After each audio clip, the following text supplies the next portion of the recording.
Bom, vamos repercutir agora um escândalo. A notícia de que o presidente da Fundação Nacional do Índio prometeu ajuda a um servidor preso por arrendar terras indígenas. Um áudio interceptado pela Polícia Federal mostra uma conversa em que o presidente da FUNAI, Marcelo Augusto Xavier, ofereceu apoio a um servidor, Jussielson Silva, preso em maio por arrendar terras indígenas no Mato Grosso. O Jussielson Silva atuava aí em Ribeirão Cascalheira, a 993 quilômetros de Cuiabá. Ele foi preso junto com um policial militar e um ex-PM. Eles são suspeitos de alugar áreas na terra indígena Marai-Uatsed, do povo Chavante. O áudio foi divulgado pelo jornal O Globo. E a gente vai falar sobre este assunto, sobre esse escândalo, com o Fernando Viana, presidente da Indigenistas Associados. Olá, Fernando, seja muito bem-vindo, bom dia. Olá, Marilu, bom dia aos amigos do Jornal Brasil Atual. Bom, Fernando, eu vou ler aqui o diálogo entre o presidente da FUNAI e o Jussielson, né, para sua análise. E para que todos, né, tenham conhecimento, quem ainda não está sabendo desse diálogo, pelo menos vamos reproduzi-lo agora. O presidente da FUNAI diz o seguinte: eu vou dar ciência já do caso ao corregedor lá de Mato Grosso, ao corregedor nacional da Polícia Federal aqui, e já vou acionar nossa corregedoria para atuar nisso aqui. Pode ficar tranquilo. Aí o Jussielson responde: eu agradeço porque a gente está na ponta da lança. O senhor é o meu apoio de fogo. O senhor me protegendo, fico mais feliz ainda. Enfim, o presidente da FUNAI responde: pode ficar tranquilo aí, que você tem toda a sustentação aqui, pode ficar sossegado. Bom, diante desse diálogo, né, que a gente acabou de reproduzir aqui, eu acabei de ler, Fernando, como é que você analisa, né, esse envolvimento aí do presidente da FUNAI, ele que já tinha dado indícios claros, né, de que não está ao lado da população indígena no Brasil durante todo o governo, não é isso, Fernando? Marilu, é grave, né? É muito grave, e o contexto é o seguinte: no momento em que houve esse diálogo que você acaba de transcrever, né, de fazer a leitura para os ouvintes e espectadores, né, naquele momento o que estava acontecendo? Havia uma investigação, né? Policiais federais, agentes da Polícia Federal, um delegado da Polícia Federal, estavam focando a unidade regional da FUNAI em Ribeirão Cascalheira por conta de um possível envolvimento do profissional que estava lá à frente, que foi esse que posteriormente foi preso, né? Focando por causa do envolvimento dele, possível envolvimento dele, com a prática de arrendamento ilegal de terra indígena, né? Então, qual é o contexto desse diálogo, então? O contexto é o presidente falando para este coordenador regional da FUNAI, para ele ficar tranquilo, porque a forma como os agentes da Polícia Federal teriam se dirigido ao coordenador regional da FUNAI seria inadequada, segundo eles. A preocupação do presidente da FUNAI não era com arrendamento ilegal, era com a forma como a Polícia Federal estaria se aproximando da FUNAI, né? Então é nesse contexto que ele fala: não, vou te ajudar. Ajudar, ok, se há uma inadequação na forma como a Polícia Federal está fazendo a investigação, isso é uma coisa. Agora, em momento nenhum se percebe a preocupação do presidente da FUNAI com o envolvimento do seu homem de confiança na região em questão com a prática do arrendamento ilegal. Prática essa que depois o levou à prisão, não é? Então a gente percebe, no mínimo, uma conivência do presidente da FUNAI, não é? Se não um estímulo, no mínimo uma conivência com uma pessoa que estava sendo investigada por fatos graves. E aí há um fato inescapável nisso, Marilu, que é o seguinte: é a gente pensar no perfil das pessoas que o atual presidente da FUNAI, Marcelo Xavier, que é um homem de absoluta confiança do presidente Jair Bolsonaro, que veio para implementar uma política inconstitucional na área indigenista neste governo. Qual que é o perfil de pessoas que ele escolhe para colocar nas coordenações regionais, nessas unidades regionais da FUNAI? Grande parte dessas pessoas são ou militares ou policiais, sejam eles militares, até policiais federais também, como o próprio presidente, policiais civis, mas pessoas que não têm a menor familiaridade com a questão indígena, não têm o menor acúmulo anterior com a questão indígena. E há uma reportagem que veio à luz pouco tempo atrás, mostrando como os critérios para a escolha dessas pessoas, que o Marcelo Xavier, o atual presidente da FUNAI, veio e foi substituindo sistematicamente nas coordenações regionais, eram critérios de alinhamento ideológico com o atual governo, pessoas que eram favoráveis ao atual governo. Esse senhor que foi preso, né, um militar que não tinha a menor familiaridade com a questão indígena, que nunca havia trabalhado na FUNAI, tem foto dele com o presidente Jair Bolsonaro, não é? Esse é o critério que o presidente Marcelo Xavier escolheu para colocar essas pessoas na regional. Por que colocar esse tipo de gente na regional? Por que valorizar esse tipo de perfil? Essas são perguntas que ele tem que responder. Ele não pode se apegar simplesmente em dizer que não, esse diálogo está descontextualizado, eu estava falando apenas da forma como a Polícia Federal estava investigando. Não, ele tem que explicar o envolvimento de um homem de confiança dele com a prática ilegal de arrendamento. Não é o único caso. Você tem outro coordenador regional, por exemplo, no sudeste do Pará, escolhido por ele, homem de confiança dele, que foi pego fazendo o quê? Fazendo um galpão na entrada da terra indígena, dos indígenas Caiapó, neste caso. O caso que a gente estava comentando é dos indígenas Chavante, Mato Grosso. Agora estou falando do Caiapó, no Pará. O outro coordenador regional, militar também, escolhido pelo Marcelo Xavier, construiu um galpão, e esse galpão estava sendo usado para quê? Os servidores do IBAMA descobriram. Estava sendo usado para a prática de garimpo ilegal dentro da terra indígena. Então, o agente da FUNAI na região promove a prática do garimpo ilegal. São pessoas da confiança do Marcelo Xavier. Ele tem que explicar esse tipo de situação. Desculpe, Marilu, me excedi aqui na fala, mas basicamente o ponto é esse. Exato, não, perfeito, não tem problema nenhum, porque você está justamente dando outros exemplos, são recorrentes, né, esses exemplos, da forma como você falou, é o lobo cuidando do galinheiro, né, a gente percebe isso, né, essa questão do galpão, exatamente para liberar, né, enfim, para deixar os garimpeiros ilegais atuarem no Pará é um exemplo, né. Agora, o Josielson, falando em questão, né, de policial militar, essas forças, né, de repressão na FUNAI, o Josielson Silva ele atuava, inclusive, com o policial militar, né, o Gerardo Maximiliano Rodrigues e Souza, e o ex-policial militar Enoque Bento de Souza, e aí os três são réus aí no processo, né, Gerardo e Enoque, ele também respondem também por integrar ali uma milícia privada, sequestro qualificado, abuso de autoridade, peculato, favorecimento pessoal, usurpação de função pública na forma qualificada, porte ilegal de arma de fogo e estelionato. Quer dizer, é esse tipo de gente que está atuando, né?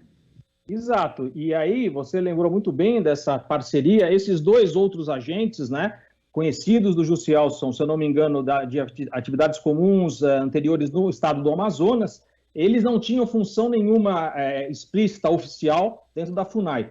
Porém, a esposa de um dos dois, agora não vou lembrar qual dos dois, se o Gerardo ou o Enoque, a esposa de um dos dois foi nomeada pelo presidente Marcelo Xavier numa outra coordenação regional da FUNAI na região, ali próximo, na cidade de Canarana, né, também ali no leste do Mato Grosso. De modo que essas pessoas todas estavam ali articuladas. E essa esposa, acho que do Gerard, se eu não me equivoco, ela, quando você vê as reportagens sobre o histórico dela, algum envolvimento com a questão indígena? Não. Ela trabalhava justamente com a questão de venda de armas, né? Essa que era a expertise dela. Então, por que colocar uma pessoa dessa para ocupar um cargo técnico numa unidade regional da FUNAI? São essas questões que o presidente Marcelo Xavier precisa se explicar, sabe? Nós temos uma situação, Marilu, muito grave atualmente na FUNAI. Nós, da Indigenistas Associados, em parceria com uma outra organização, da nossa parceira chamada INESC, produzimos um dossiê que chama Fundação Anti-Indígena, que é justamente um retrato do que foi feito ao longo do governo Bolsonaro na FUNAI, e é gravíssima a situação, porque basicamente se resume naquilo que você falou, a imagem da raposa colocada para cuidar do galinheiro, né? De dentro da FUNAI está se praticando o oposto do que está previsto na Constituição brasileira e na legislação brasileira a respeito da política indigenista. Basicamente é demarcar terra indígena, proteger as terras indígenas, o usufruto dos recursos naturais são dos índios, são dos indígenas. Isso é a inversão, não demarcar terra indígena e, de alguma forma, facilitar que os setores não indígenas se apropriem dos recursos naturais nas terras indígenas. É isso que está sendo colocado como política hoje em dia na FUNAI, e é algo muito grave. Exato. Agora vamos atualizar as informações em relação, né, aos assassinatos do Bruno Pereira e do Dom Phillips, Fernando. A gente sabe que a comissão temporária, né, sobre a criminalidade da região norte do Senado, criada justamente para investigar o assassinato deles, apresentou um relatório final, né, do senador Nelsinho Trade, do PSD do Mato Grosso do Sul, com a conclusão dos trabalhos, né? Então, a gente tem alguns pontos aqui do relatório, mas eu gostaria de saber como é que você viu esse relatório apresentado, porque eles chegaram, né, exatamente à conclusão que não foi aí um simples crime de mal-entendido, não parece que existe realmente mandantes, né, por trás, quer dizer, é preciso uma investigação bastante severa em relação a algo mais articulado, né, do que só rixa pessoal, como diz o Nelsinho Trade, né? Não, sem dúvida. Isso desde o início, né, da tragédia. A organização indígena da região, a Univaja, desde o início se bateu nisso, né, se veio a público dizer, olha, nós temos denunciado, a Univaja dizendo, né, nós temos denunciado a situação no Vale do Javari há muito tempo, né? Em 2019, já no final do segundo semestre de 2019, houve um servidor da FUNAI que trabalhava com o Bruno na região, foi assassinado a tiros à luz do dia na cidade de Tabatinga. E a Univaja já percebia, naquele momento, que aquilo ali já era a expressão de algo que vinha acontecendo, ataques a tiros às bases da FUNAI na região, né? Aí a morte do Maxiel, esse agente da FUNAI em 2019, e a Univaja estava sistematicamente denunciando para as autoridades que havia uma prática sistemática de crime organizado ali, afetando o Vale do Javari. Bom, não foi feito nada, né?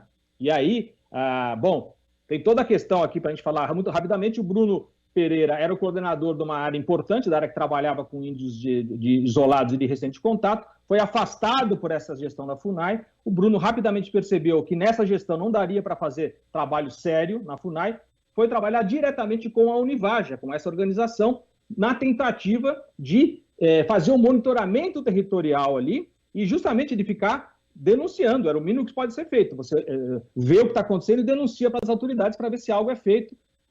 Trouxe o Dom Phillips nessa tentativa de expressar para a sociedade mais ampla, através de um jornalista qualificado como o Dom Phillips, né? Expressar, jogar no público o que está acontecendo lá. E era esse o trabalho que o Bruno estava fazendo, então, quando foi junto com o Dom Phillips assassinado, não é? Então, toda essa situação é uma situação que tem um histórico. A Univaja vinha alertando de que é um envolvimento ali dos pescadores da região com a prática de crime organizado, né, ligação aí possivelmente com narcotráfico e tal, algo muito grave, e não foi feito nada, né, nesse período todo. Bom, o relatório final do Senado aponta, né, reforça essas observações da Univaja, reforça a necessidade, portanto, de aprofundar as investigações. Já foi preso lá um sujeito que no início, né, estava mantido à parte. No início o governo queria dizer, já pegamos aqui o Pelado, o outro sujeito que eu esqueci o nome, o outro Pelado lá, e já resolveu, mas não. Aprofundando um pouco mais, chegaram nessa pessoa que é o Colômbia, né, que é um cara que já tem ali uma organização maior ali na região de fronteira, né, dos dois lados, dos três lados, porque é uma tríplice fronteira, é uma prática ali criminosa muito mais organizada. E as investigações têm que ser aprofundadas, né, efetivamente, e tem que ser colocada na região, tem que ser concedida à FUNAI e aos outros órgãos que estão na região, né, um poder para fazer frente a essa situação de criminalidade. Não é só uma questão indígena, é uma questão de soberania nacional, né, de defesa do Estado brasileiro, né, de preocupação com a segurança de uma região importante do território brasileiro. Tudo isso é o contexto do relatório. E ali um ponto que eu acho importante destacar, Marilu, é o seguinte: a Comissão do Senado apontou a necessidade de que o Tribunal de Contas da União e o Ministério Público Federal se aprofundem, além das investigações relacionadas propriamente ao assassinato, se aprofundem no que foi feito pela FUNAI efetivamente em termos de fiscalização nesse período todo. Porque a FUNAI se defende, o Estado brasileiro se defende dizendo, não, nós fizemos, nós gastamos não sei quantos milhões em fiscalização, estamos trabalhando corretamente nessa área. Só que o que eles dizem, esses dados que eles apresentam, não são condizentes com o que a Univaja está denunciando e, efetivamente, com o que a gente vê na região, não é? Então, é preciso que o Tribunal de Contas da União, os órgãos de controle, façam uma apuração fina de como é que foram gastos esses recursos, para ver como é que a FUNAI esteve se portando ao longo desses anos em relação à fiscalização das terras indígenas, sobretudo na região do Vale do Javari. Exato. E como a gente já tinha falado na época, né, da morte do Dom Philips, do Bruno Pereira, infelizmente, né, com todos que eu conversei, infelizmente essas mortes ainda vão continuar. E aqui em São Paulo, acho que você viu, né, Fernando, um ambientalista, né, que caiu aqui nas águas da represa Billings, aqui na região do ABC, aqui de São Paulo. Bom, enfim, ele tinha feito um passeio de barco com algumas pessoas e essas pessoas disseram, não, o barco deu um tranco, ele caiu, morreu. Bom, agora a delegada, né, enfim, que está responsável aqui pelo caso, disse que o laudo, né, que foi feito apresentou agressões e lesão no pescoço. Ou seja, possivelmente a causa, né, pode ter sido um aperto com as mãos aí no pescoço, um mata-leão. Então, mais um ambientalista, né, o Adolfo Duarte, que perde a vida. As investigações continuam, mas o fato é que ele está morto e essa questão ainda é muito preocupante no Brasil. Eu queria que você falasse também de mais essa morte, de mais esse ambientalista no Brasil. Ok. Não, evidentemente esse caso é mais um que se soma, né, a uma situação mais geral. Nós trabalhamos diretamente com a questão indígena. Eu acompanhei através da imprensa essa situação do ambientalista de São Paulo, né, se não me engano o apelido dele é Ferrugem, não é isso? É o Ferrugem, exatamente.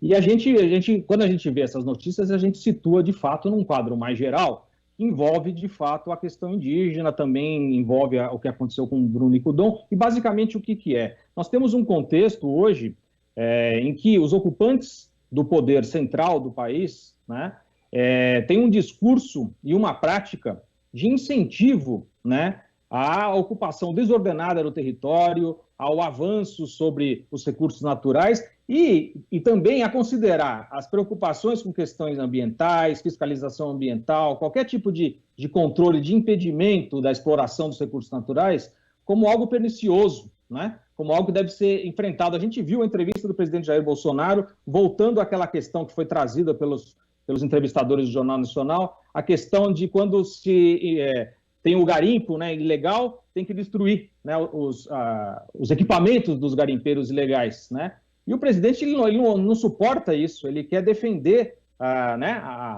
o maquinário ali dos garimpeiros ilegais. É esse tipo de coisa. O ex-ministro Ricardo Salles, né, ele era ministro do Meio Ambiente, mas o que ele fazia era promover as atividades irregulares, passar a boiada, né, desregulamentar toda a regulamentação ambiental para poder facilitar a exploração dos recursos naturais, inclusive exploração madeireira, né, exportação de madeira ilegal, com a qual ele estava envolvido quando saiu do governo. Então, assim, as principais autoridades do país têm um discurso e uma prática de incentivo, né, à exploração dos recursos naturais e tem um discurso e uma prática de que a proteção ambiental, os cuidados com o meio ambiente é quase como se fosse assim uma frescura ou algo que tem que ser eliminado, não é?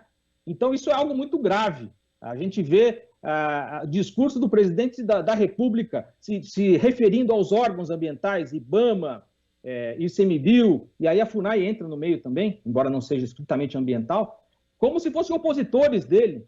Então, antes dele assumir na campanha, ele se referiu à FUNAI, por exemplo, dizendo que ia dar uma foiçada no pescoço da FUNAI. Como que é isso? Ele é presidente da República, ele tem que gerir toda a máquina do Estado, um dos órgãos é a FUNAI, ele pode tentar fazer com que a FUNAI trabalhe na linha do que ele acredita, mas não dar uma foiçada no pescoço da FUNAI e não acabar com a fiscalização ambiental do IBAMA. O IBAMA existe para fazer fiscalização ambiental. Enfim, é esse tipo de questão que é muito grave hoje em dia, Marilu. Tá certo. Fernando, a gente agradece muito aqui a sua participação, a gente espera contar com você mais vezes aqui no jornal, tá? E um forte abraço para você e um bom fim de semana. Obrigado pela oportunidade, bom fim de semana a todos. Um abraço, Marilu. Abraço. Falamos aqui com o Fernando Viana, presidente da Indigenistas Associados. Estamos apresentando Jornal Brasil Atual. as notícias que os outros não dão.